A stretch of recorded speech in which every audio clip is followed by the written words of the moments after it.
Meanwhile, Saul, still breathing threats and murder against the disciples of the Lord, went to the high priest and asked him for letters to the synagogues at Damascus, so that if he found any who belonged to the way, men or women, he might bring them bound to Jerusalem. Now as he was going along and approaching Damascus, suddenly a light from heaven flashed around him. He fell to the ground and heard a voice saying to him, "Saul, Saul, why do you persecute me?" He asked, "Who are you, Lord?" The reply came, "I am Jesus, whom you are persecuting. But get up and enter the city, and you will be told what you are to do."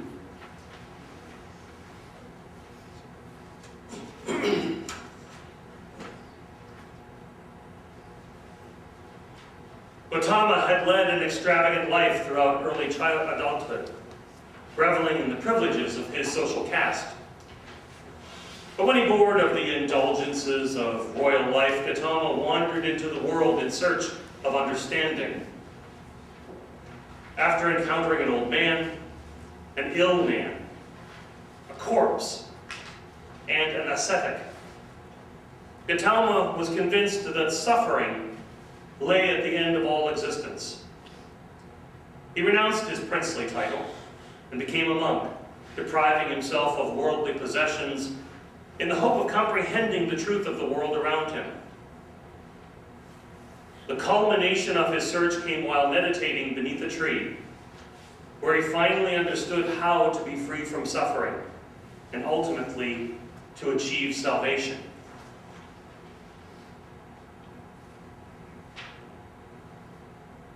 The angel Gabriel came to Muhammad and took him to the doors of the mosque, where a white animal, looking something like a cross between a mule and a donkey, but with wings, was waiting for them. He mounted the animal and started with Gabriel toward Jerusalem. There Muhammad met prophets who had preceded him, Abraham, Moses, and others, and he led a group prayer with them on the temple site. The prophet was then raised beyond space and time, rising through the seven heavens. He again met various prophets, and his vision of the heavens and of the beauty of those horizons permeated his being.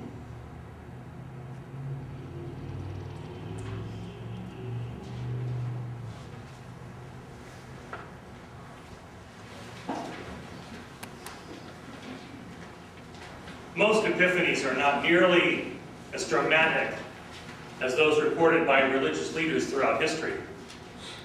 Usually we experience such flashes of insight as soft voices calling us to stop and consider, to possibly change direction or take on a new goal in our lives. Looking back now, I can see that my call to ministry began long ago. After several years of teaching Sunday school classes, my director of religious education encouraged me to take on the junior high class. And then the next year to attend a youth conference with them. And that began a string of more than 50 youth conferences, trainings, and other youth events, hundreds of youth-led worship services. I found in this amazing and intense spiritual atmosphere of these worships an almost tangible vibrancy. I often work with youth designing worship services both at their conferences and for our home church. But it wasn't until later that I found the theological language to describe what I was feeling. But the first time I actually listened to this call was the summer of 1999. I was serving my 2-year term on the Young Religious Unitarian Universalist Youth Council, and our week-long session during the summer had just ended. And the members of the council were gathered in the parking lot of Graceland College in Iowa, preparing to go home. Now this week had been filled with long, hard works late into the night, forming resolutions and achieving elections. And I was standing next to a young woman that I had now known for 3 years and had worked with on youth council for both of my years on the term. And as our departure approached, we looked at each other and realizing that something was ending. You know, not just our service on council, but our immediate proximity. And we both began to cry. We hugged and we cried some more, and then the sadness of leaving just swept over me, and I, for the first time in my life, began to sob. I lost control of my body completely, and the emotions poured out. And for 20 minutes, a group of us all hugged and came together in a way that I couldn't possibly explain. And in the ensuing weeks, my rational mind was confused and changed in a way I didn't understand, I didn't necessarily like. But I knew I'd never be quite the same person. A few years later, I was at our Unitarian Universalist Association's General Assembly. Now, for years, I managed an exhibit hall booth for a collective of religious education curriculum writers. And as a result, I spent most of my time at General Assembly in the exhibit hall, meeting and talking with people. Now, the big downside of this was that I would miss a lot of the program sessions because of my responsibilities to the booth. That Friday morning, however, they had changed the schedule for General Assembly, and there was now a program slot before the exhibit hall had opened. And there were dozens of presentations on the schedule. So I planned to attend a presentation by the youth of one of our churches in Indianapolis on their working with Habitat for Humanity. But when I arrived, there was a sign on the door saying that the session had been canceled.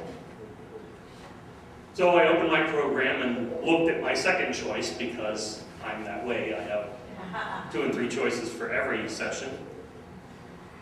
And while I looked at the second choice, my eyes drifted down to the corner of the page to another program. There was a presentation by the ministry staff of the UUA for people interested in becoming Unitarian Universalist ministers. Something compelled me to attend. During the presentation, the presenter talked about the call and how there are many forms of calling. Some happen in a flash of insight, like Saul on the road to Damascus. Others happen suddenly, but only after years of reflection, like the Buddha. And others still occur like night journeys that slowly awaken to a bright new dawn. During the question and answer period, I prefaced my question by saying that I believed I was at about 2:30 in the night. And as I left, deep inside I knew that the hands of my clock had advanced quite a bit.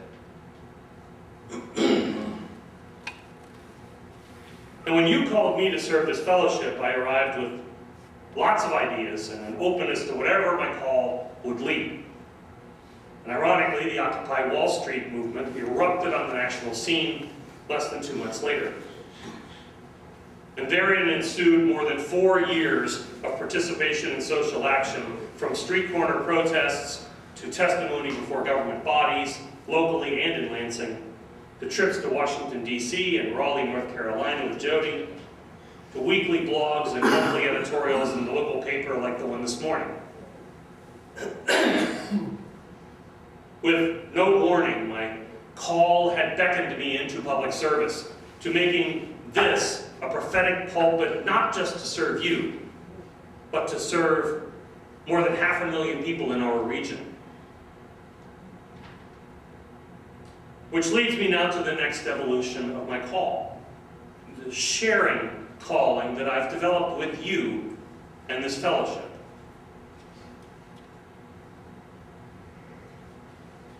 Now, many of us in our jobs have had experiences with working on planning documents and mission statements. Many times the mission statement of one organization sounds completely like that of another. and we could be tempted to brush over the rhetoric of such statements. But this fellowship crafted a mission statement a few years ago that possesses, in my opinion, great power. A visitor reading our mission statement gets a very clear picture of who we are. We are a multi-generational, liberal religious community in the Tri-City region. We offer a beacon to the religious seeker, supporting and nurturing the individual and collective pursuit of spiritual fulfillment. Now, let's take some time to ponder some of these words that are so critical to our fellowship.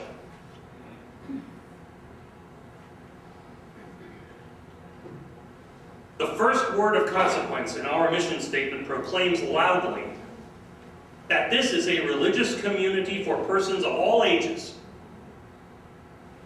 We serve not only the needs of older and middle-aged adults, but of young adults, youth, children, even infants, whatever their beliefs or backgrounds. Liberal. A liberal religion is a religious tradition that embraces the theological progress of people rather than adherence to a single creed, a single authority, or a single writing. And since a liberal religion draws resources from many traditions, it cannot be characterized simply as Christian or Jewish or any particular religious faith.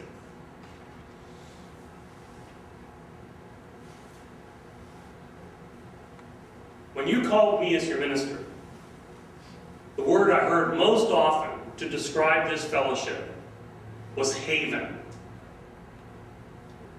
A word that I felt had begun to limit your vision by insulating you in a cocoon of safety.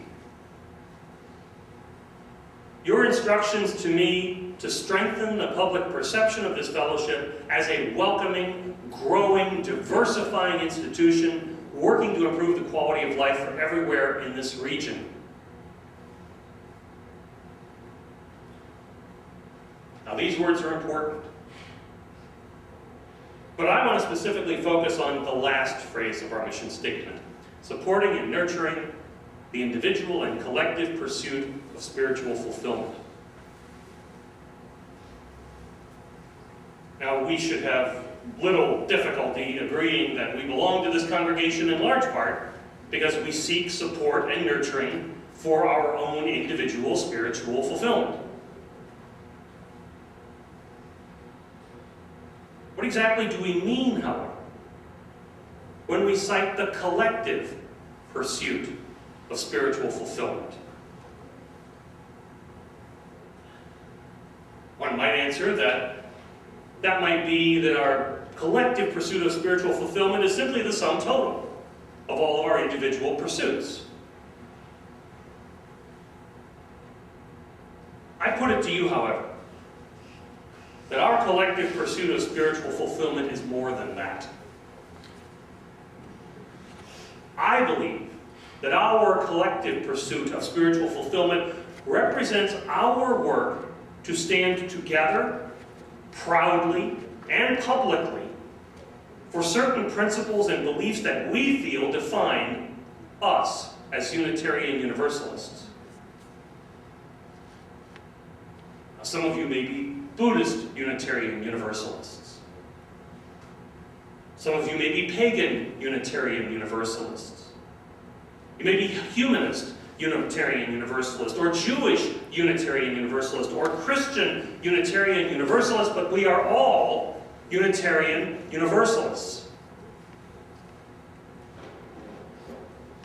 Our collective pursuit is an effort to define ourselves as a unified body of Unitarian Universalists.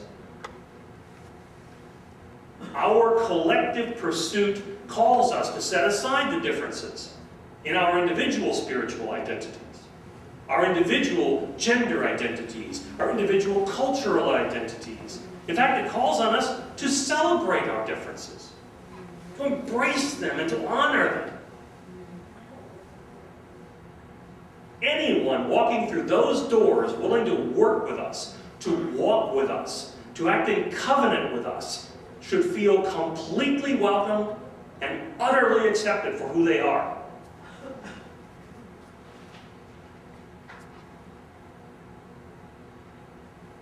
What's the goal of all this collaborative work? What are we seeking to create, if not simply the sum total of our individual efforts at achieving spiritual fulfillment? Our goal is to be that beacon. A beacon of liberal religion in a stormy sea of creed-based churches. People lost or adrift. Those with direction but not the resources to steer. Those who have been forced to compromise their beliefs to fit into a faith community that does not truly welcome them. Those are the people our beacon light shines for. This sanctuary, this lighthouse, with this lamp, calls to the lost, poor, the oppressed, and tells them, come with us. Bring your baggage. Bring your doubts and fears. Bring every part of you that others have rejected, have mocked, have tried to change. Bring it all. Walk with us. That is our collective goal for spiritual fulfillment. To be that landfall for those caught in the maelstrom.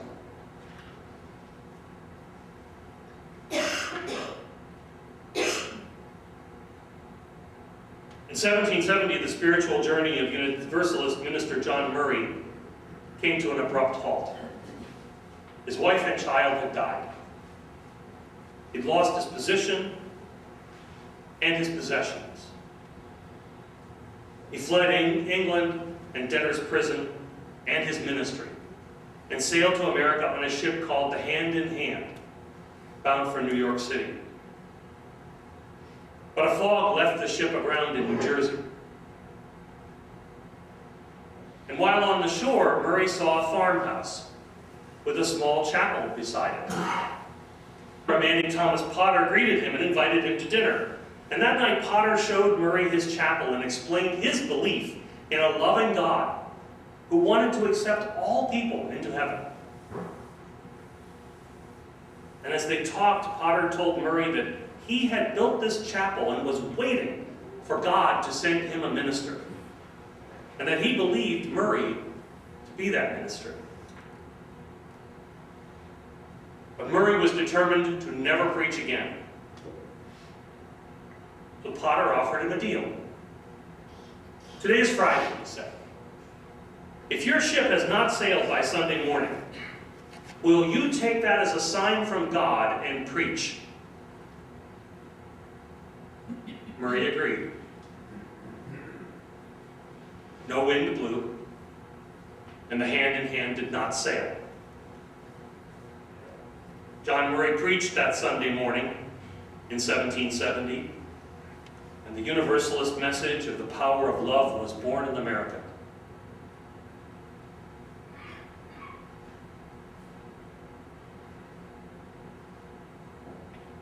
Calls to action come in many shapes and appearances. Often we don't even recognize them until much later. John Murray was called to plant the seeds of the Universalist ministry in a new land. Now, did that call come from God, or from the spirits of love and reason, or the forces of nature? Does it really matter? The call came. He answered.